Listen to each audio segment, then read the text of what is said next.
রাজনীতি প্রতিহিংসায় মানুষকে অযথা মামলা দিয়ে হয়রানি করা হচ্ছে এবং পাশাপাশি মাজারের উপর যে আক্রমণ করা হচ্ছে এবং কবর থেকে লাশ তুলে যে আগুন দিয়ে পুড়িয়ে দেওয়া হচ্ছে। আপনারা দেখেছেন গত কয়েকদিন আগে একটা হিন্দু কোনো সাক্ষী প্রমাণ ছাড়াই কিছু মানুষ তাকে গাছের মধ্যে লটকে মেরে আগুন দিয়ে পুড়াই ফেলা হয়েছে। আসসালামু আলাইকুম ওয়া রাহমাতুল্লাহি ওয়া বারাকাতুহু। সম্মানিত জারুলিয়াবাসী, আজ আমি বিকালে গিয়েছিলাম গাজী কালুসর রহমতুল্লাহের মাজার জিয়ারত করতে।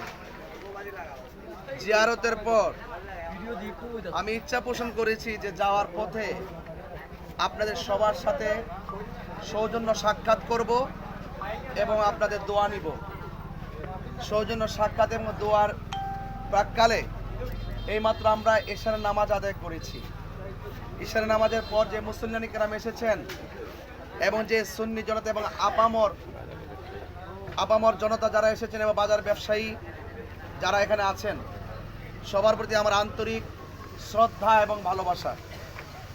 আপনারা ইতিমধ্যে শুনেছেন যে আমাদের আহলুস সুন্নাত ওয়াল জামাত বৃহত্তর সুন্নি জোটের পক্ষ থেকে আমাকে মোমবাতি প্রতীক দিয়ে হবিগঞ্জ 4 এবং হবিগঞ্জ 4 সোনারঘাট মাধবপুরে আমাকে মনোনীত করেছেন। যেহেতু নির্বাচনের আচরণ বিধির কারণে আমরা মাইক দিয়ে অ্যানাউন্স করে গণসংযোগ করা, রাস্তাঘাট বন্ধ করা, যেহেতু আমরা দেশকে ভালোবাসি, দেশের আইনকেও শ্রদ্ধা করি, ঠিক কিনা বলেন? এই জন্য আমরা শুধুমাত্র যাওয়ার পথে আপনারা যতটুকু দেখেছেন শুনেছেন, আপনারা এখানে শত শত লোক চলে আসছেন। তো সেই জন্য আমি আপনাদের কাছে অনুরোধ করব, মেহেরবানি করে আপনারা আমার জন্য দোয়া করবেন এবং এই দেশের যে রাজনৈতিক অস্থিরতা আছে এবং যেভাবে রাজনীতি প্রতিহিংসায় মানুষকে অযথা মামলা দিয়ে হয়রানি করা হচ্ছে এবং পাশাপাশি মাজারের উপর যে আক্রমণ করা হচ্ছে এবং কবর থেকে লাশ তুলে যে আগুন দিয়ে পুড়িয়ে দেওয়া হচ্ছে। আপনারা দেখেছেন গত কয়েকদিন আগে একটা হিন্দু কোনো সাক্ষী প্রমাণ ছাড়াই কিছু মানুষ তাকে গাছের মধ্যে লটকে মেরে আগুন দিয়ে পুড়াই ফেলা হয়েছে। এখন প্রশাসন বলছে কেন পুড়ছে, তার কি বক্তব্য দিয়েছে, অনেকে অভিযোগ করছে সে নবী পাক সাল্লাল্লাহু আলাইহি ওয়াসাল্লামের বিরুদ্ধে কথা বলছে। অবশ্যই কেউ যদি নবী পাক সাল্লাল্লাহু আলাইহি ওয়াসাল্লামের বিরুদ্ধে কথা বলে, কোরআনের বিরুদ্ধে কথা বলে, ইসলামের বিরুদ্ধে কথা বলে, অবশ্যই আমরা সর্বোচ্চ জান প্রাণ দিয়ে তা লড়াই করবো, ঠিক কিনা বলেন? কিন্তু আমরা আইন তোর হাতে তুলে নিতে পারি না। এদেশে প্রচলিত আইন আছে এবং আইন অনুযায়ী ধর্ম অবমাননার যে বিচার আছে সেই বিচার করবে।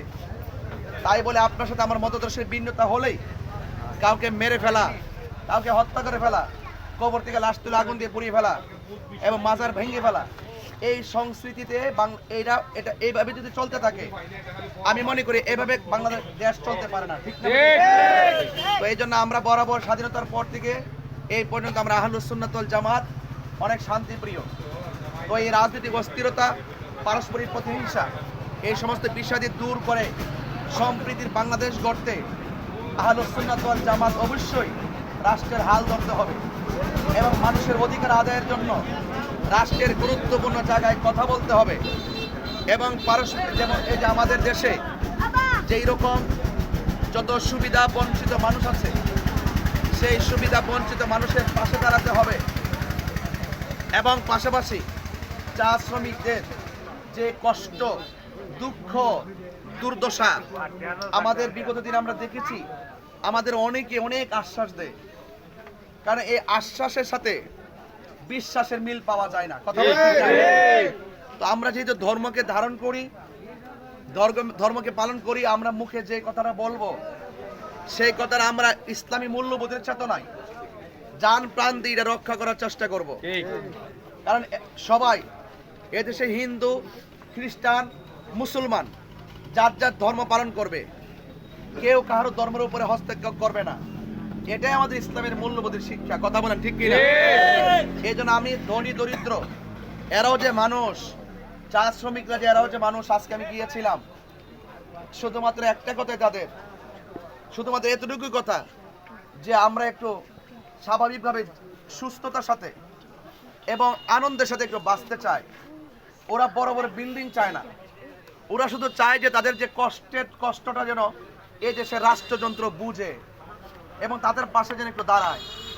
এখন আমরা আহলুস সুন্নাত ওয়াল জামাতের পক্ষ থেকে আমি আপনাদের মাঝে এসেছি, আমরা সকল মানুষের পাশে, ধনী দরিদ্র সব ভেদাভেদ ভুলে গিয়ে মানুষ হিসেবে মানুষের পাশে দাঁড়িয়ে তাদের মনের কথা বুঝে তাদের মুখে একটু হাসি ফোটাতে পারলেই ইসলামের সার্থকতা, আমাদের বেঁচে থাকার সার্থকতা। কথা বলেন ঠিক?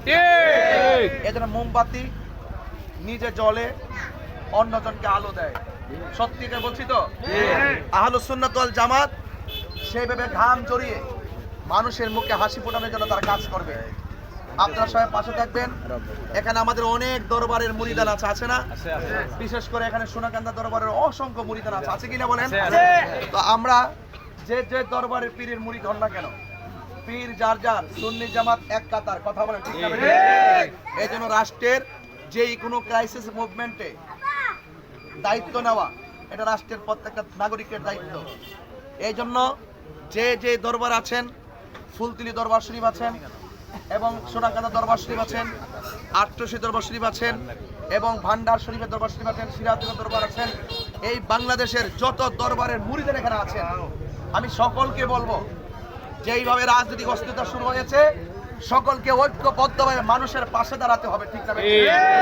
আজকে দেখা যায় অন্যায় করে একজন, সহযোগিতাকে কয়েকজন, কিন্তু মামলা খায় শত শত। এরকম মামলা বাণিজ্য বন্ধ করতে হবে। ঠিক না? ঠিক। এজন্য আপনারা একটা সুযোগ দিবেন যেন আমরা যেন সেই কথাগুলো মানুষের কল্যাণে বলতে পারি। আপনাদের সবার সর্বাঙ্গীন মঙ্গল কামনা করে আপনাদের দোয়া আছে আমি বিদায় নিচ্ছি। আর বিশেষ করে অনেক দোকান আছে, ব্যবসায়ী ভাইয়েরা আছেন, সবার কাছে কিন্তু আমি যাইতে পারি নাই সময় স্বল্পতার কারণে। সবার কাছে আমি আন্তরিক দুঃখ প্রকাশ করছি, কিন্তু সকল ব্যবসায়ী ভাইদের প্রতি আমার আন্তরিক শ্রদ্ধা ভালোবাসা ছিল, আছে এবং থাকবে। সবাই ভালো থাকুন, সুস্থ থাকুন। সুন্নি জামাতের যত দরবার আছে, অনেক দরবারের নাম আমি নিতে পারি নাই, এবং সকলের দরবারের প্রতি আমার শ্রদ্ধা ভালোবাসা রেখে আমি বিদায় আরজ করছি। আসসালামু আলাইকুম ওয়া রাহমাতুল্লাহি ওয়া বারাকাতুহু।